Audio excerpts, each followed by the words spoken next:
What if I told you that push-ups, the most common exercise in the world, are also the most commonly done wrong? And if you keep doing them this way, you're not building muscle, you're wasting effort and risking injury. First mistake, hand position.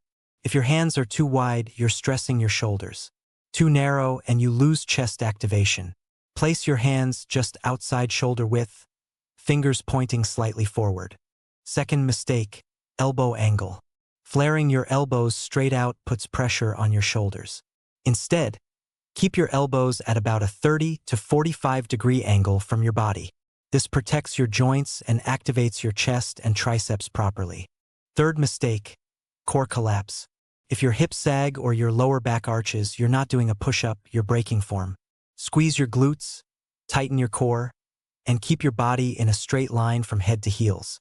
Fourth mistake, rushing reps.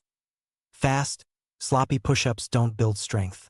Lower your body under control, pause briefly, then push up with power. Fix these mistakes today, and every push-up will finally count.